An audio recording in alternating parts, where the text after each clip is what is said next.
Jack Thorne, the acclaimed co-writer behind the Netflix sensation Adolescence, is now turning his creative lens to a classic literary tale with his upcoming adaptation of Lord of the Flies. This new project isn't just a straightforward retelling. It's infused with contemporary insights drawn from Thorne's recent work, creating a bridge between modern storytelling and timeless themes. During a special screening event for the new television series, Thorne opened up about how his experience with Adolescence has profoundly shaped his approach to William Golding's iconic story of boys stranded on a deserted island. He described a fascinating interplay between the two works, noting that elements from Golding's novel subtly influenced Adolescence, and in turn, the themes explored in Adolescence have seeped into his interpretation of Lord of the Flies. A bit of Golding slipped into Adolescence and a bit of Adolescence slipped into Golding, he remarked, highlighting the symbiotic relationship between the narratives. To appreciate this connection, it's crucial to understand the core of each story. Adolescence, a gripping Netflix series, centers on a troubled 12-year-old boy named Jamie. His journey is a harrowing one, as he becomes increasingly ensnared by the toxic undercurrents of social media.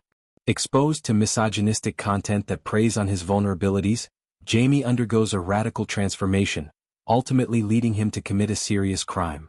The show delves into the psychological impacts of online radicalization, showing how algorithms and echo chambers can amplify hate, isolation, and misguided ideologies.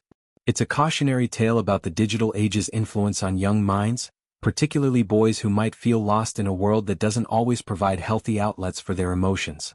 Lord of the Flies, originally published by William Golding over half a century ago, echoes similar concerns but in a vastly different setting.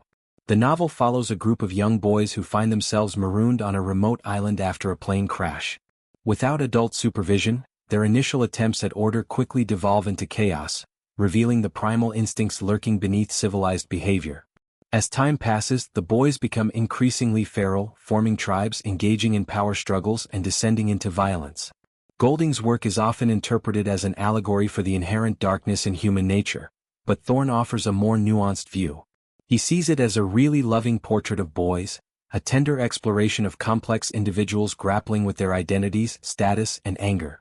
Reading it as an adult, Thorne found it to be a compassionate depiction of boys navigating complicated relationships and internal conflicts, rather than a mere condemnation of savagery.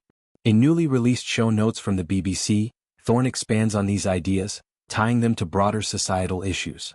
He believes that we're currently engaged in a critical conversation about boys and masculinity. I think, as a society, we're having a conversation right now about boys. We're losing a generation of boys, and we're losing it because of the hate they are ingesting, because it is an answer to their loneliness and isolation, he stated. This sentiment resonates deeply with both Adolescence and Lord of the Flies, as both narratives address the theme of losing a generation of boys. In Adolescence, the loss is digital. Boys like Jamie are seduced by online hate that fills the void of real connection. In Lord of the Flies, it's environmental. The isolation of the island strips away societal norms, exposing raw emotions and leading to destructive behaviors. Thorne's adaptation aims to highlight these parallels, updating Golding's story for a modern audience while preserving its essence. Thorne's background as a writer makes him uniquely suited to this task. Known for his work on projects like Harry Potter and the Cursed Child and his Dark Materials, he has a knack for blending fantasy with real-world commentary. Adolescence marked a shift toward more grounded, socially relevant storytelling, focusing on mental health, social media's perils, and youth vulnerability. Applying this lens to Lord of the Flies allows Thorne to infuse the classic with contemporary relevance, perhaps incorporating elements like technology or modern psychology to draw direct lines to today's issues. The upcoming Lord of the Flies series is set to air on the BBC, taking over the prestigious Sunday night slot previously occupied by hits like The Night Manager. This prime positioning signals high expectations, as the slot is reserved for compelling dramas that captivate viewers week after week. Thorne's version promises to be a fresh take, emphasizing the tenderness and complexity of boyhood that he discovered upon rereading the book. Instead of portraying the boys as mere symbols of evil, he wants to explore their fears, loyalties, and the societal pressures that shape them, even in isolation. Expanding on the societal conversation Thorne mentions, it's evident that concerns about young boys are mounting.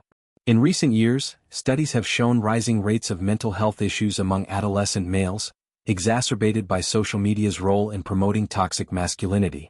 Platforms algorithmically push content that reinforces stereotypes, leading to radicalization similar to Jamie's in Adolescence. Lord of the Flies, though set in a pre-digital era, mirrors this through its depiction of group dynamics and power hierarchies. Without guidance, the boys form their own society based on fear and dominance, much like online communities that foster hate.